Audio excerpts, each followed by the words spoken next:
On va observer, parce qu'on voit bien que par des prémices de problèmes sanitaires, peut engendrer des dégradations très importantes de la forêt. Il y a de l'espoir dans leur gène, il y a des arbres qui sont totalement différents. Si on approfondissait, c'est pas tout à fait les mêmes, on voit que celui-là est un peu plus tordu comme ça, celui-là par contre est très droit. Ça c'est intéressant, au sein de la même espèce, il y a toujours des différences. Et même sur le même arbre. Et même sur le même arbre. Toutes les branches sont... Ah bah ils ont beaucoup de gènes, hein, ils ont des milliers de gènes. C'est à peu près la même chose que les gélures, mais on voit bien ces vergétures qui montent, qui font, qui montent, font des nécroses, tant bien. Ça c'est pas bon. Cette parcelle-là, elle est typiquement exploitable parce qu'il y a une bonne régénération en dessous, il y a beaucoup de charme, mais il y aurait besoin d'ouverture pour leur donner la lumière, pour que ça se... mais à condition d'avoir un prélèvement, un petit prélèvement d'ailleurs. Il faut prélever quelques arbres seulement pour laisser passer un peu de lumière, surtout pas prélever plus. Il donne un stress à la forêt si vous le prélevez beaucoup plus. Ils sont pas la même plante, ils sont en bon état. C'est des très beaux arbres. Par contre, on voit là à l'intérieur que ça a été exploité terriblement là. C'est une jeune régénération. Ils ont quel âge à peu près ces châtaigniers? Oh, ça a 70 ans, 80 ans. Ouais. Vous voyez, l'écorce est assez serrée. Ça peut ressembler au chêne, hein, mais c'est moins boursouflé à cet endroit-là. C'est moins boursouflé à cet endroit-là. On est bien d'accord. Ah oui, ça c'est d'accord. C'est une belle feuille de chêne. Un pédoncule. Qui a un pédoncule. Mais par contre, le blanc, c'est la première chose. Voilà. Alors c'est très différent, hein, les arbres sont très différents. Hein.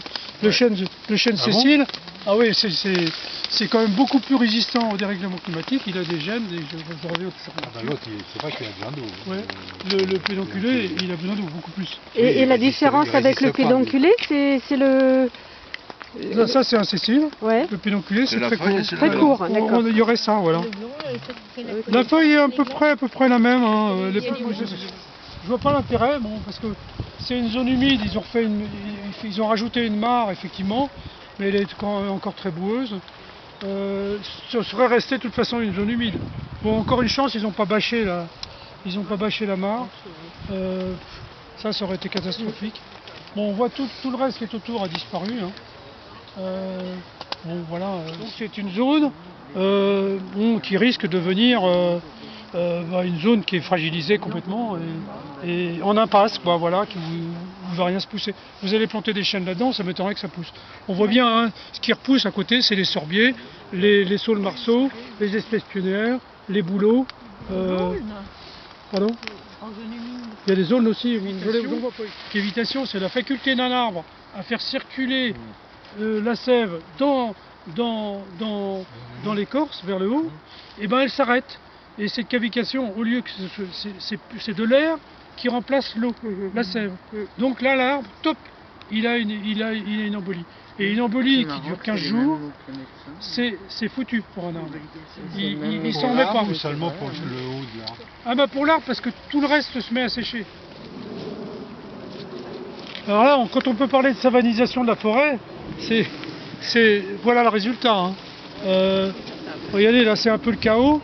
Alors, ils ont attendu une année pour savoir s'il y avait de la régénération.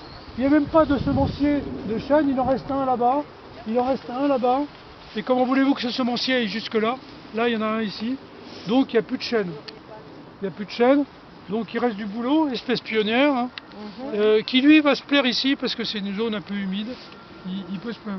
Mais il est important parce que c'est ce qui va apporter de l'ombre au sol, c'est ce qui va aider le sol à se régénérer parce que le chêne, là, il est foutu. Il est foutu pendant des années. Qu'est-ce que voulez-vous que ça respire, là, les systèmes racinaires, ils respirent. Un siècle.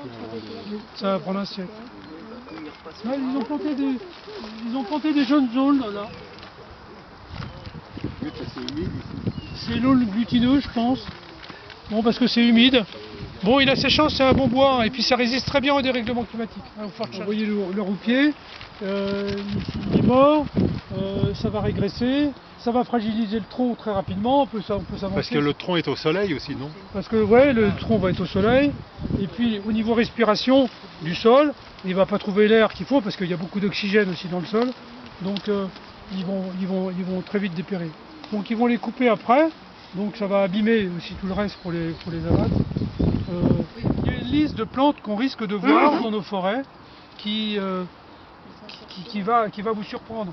Ce sont des plantes avec des feuilles très épaisses, le Quercus rhizophylla, c'est un chêne mexicain qui est très poussant. Moi j'en ai planté en Normandie, il pousse 2 mètres par an, il est très intéressant, mais il a des feuilles très longues qui deviennent très violettes à l'automne et il paraît-il très prometteur dans nos forêts.